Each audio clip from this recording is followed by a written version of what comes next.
په نن میچ کې به پاکستان ته څه چانس جوړ نشي د آیرلینډ خلاف چې میچ وګټي څه چانس به جوړ نشي ځکه چې ډېر مینوال تپوس کوي چې لکه پاکستان ته اوس څه چانس شته او که نشته داسې طریقه به جوړه نشي چې جوګاړ به نه جوړېږي ځکه چې پاکستانیان خو په جوګاړ کې ډېر تکړه دي. اوس هم ورسره چانس شته دی او ښه زبردسته چانس دی ورسره پاکستان سره. لکه هېواده ګوره ګپ مه لګوه ځکه چې مینوال ډېر زیات هغه جذباتي خلک دی او ډېر احساس کوي نو هسې نه چې د هغه جذبات او هغه فیلینګز او احساسات ته راوچت کړي او بیا په منځ کې څه نه صحیح خبره وکړه څه چانس جوړېږي او که نه جوړېږي چې بیا مینوال سره شریک کړم څه سینې ورشته ولې نشته زه ته ایکسپلین کوم که نه صفا یې ورکړي دي چې نه پاکستان ته ووتو نو دا ته څه قیسه کې یار ګوره داسې شی دی چې آیرلینډ ټاس وګټي او د بیټینګ فیصله وکړي صحیح ده او یو 70 رنز وکړي او بیا هغه پاکستان په یو 10 اوور کې راواړي صحیح نو بیا به د پاکستان کرکټ ټیم وځي چې دغه شانته کې وشي ولې نه د یو اس اے نه به راوځي که نو اسلام آباد ته به راشي او سبا اختر هم دی او ښه ښکلی چانس دی ورسره د اختر په کور کې تیر کړي دا څومره ښکلی چانس دی. لکه هېواده هسې در هغه فیلینګز هم راوچت کړه او هغه احساسات هم در راوچت کړه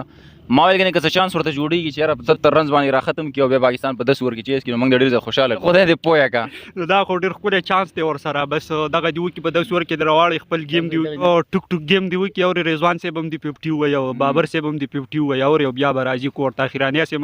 داسې ښکاري چې د ټولو اخراني ګیم دی او په یو اس اے کې او نه یا په ټول کرکټ کې او نو ښه ښکلی ګیم دې وکړي 15 دې ووایي صحیح دی او بیا دې راځي اسلام آباد ایرپورټ ته سبا اختر دی اختر هم دی سبا په پاکستان کې څه ځایونو کې خو نن زموږ په خپله باندې نن اختر وکړه نو دا ده چې زه اختر هم په کلي کې خوند کوي لکه ښه خبره ده بده خبره ده یار دا خو مسافرۍ کې اختر بیا خوند نه کوي خیال دې شته نو یو اس اے کې اختر خوند نه کوي او خپل کور ته راوړي خپلو والدینو سره چې دی مناو کړي نو ډېره مزه به وکړي فیملی سره بچو سره ښځې دي که نه لکه دا بده خبره ده دی بس بیا خفه کېږي چې لکه پاکستان کرکټ ټیم هلته کې مسافرۍ کې دی د پاکستان دپاره دومره کوششونه کوي محنت کوي موږ بیا خفه کېږو داسې خبره نشته دی راځئ خپل وطن ته واپس او دا ده چې دومره سختې مه تېروئ د پاکستان کرکټ ټیم دپاره چې یاره تاسو مسافري ورته کوئ موږ به تاسو داسې سختو له چېرته نه ورکوو ګورئ ښه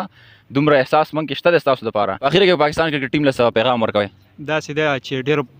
شوق مې واوري او ډېر انتظار مې و چې ورلډ کپ به ډېر ګورم د پاکستان د میچونو د وجې خو چې کله د یو اس اے نه میچ وبېلو که نو مال چې دا ټي وي مات کړم اورې په دیره کې سکرین لګېدلی او مال چې دا مات کړم اورې خیر دی مه خفه کېږه دا خو ژوند دی ډېرې ورلډ کپ یې به داسې راځي موږ به هغه وبیلو دا خو څه معمولي خبرې دي پاکستان دپاره نو داسې ده خفه کېږه مه چې ژوند دي که نه داسې ډېر بابر اعظم دی به راشي او میچونه به ګټي څوک به بیلي څوک به هم ژړی څوک به هم خوشحالۍ افغانستان کرکټ ټیم به فل سپورټ کوو چې هغې له الله پاک ګټه ورکړي ځکه چې اوس دغه یو ټیم پاتې دی په ورلډ کپ کې هغه به سپورټ کوو د خیر سره ټیک ده که نه بالکل افغانستان به اوس فل سپورټ کوو او خاص کر د ګوربز بیټینګ به ګورو د فاروقي به بالینګ ګورو د فاروقي به اشتباه بالینګ ګورو خپله رایه را سره کمنټ کې شامله کړئ انشاءالله ملاویږو نن ویډیو کې تر هغه د مال راکړي اجازت د الله په امان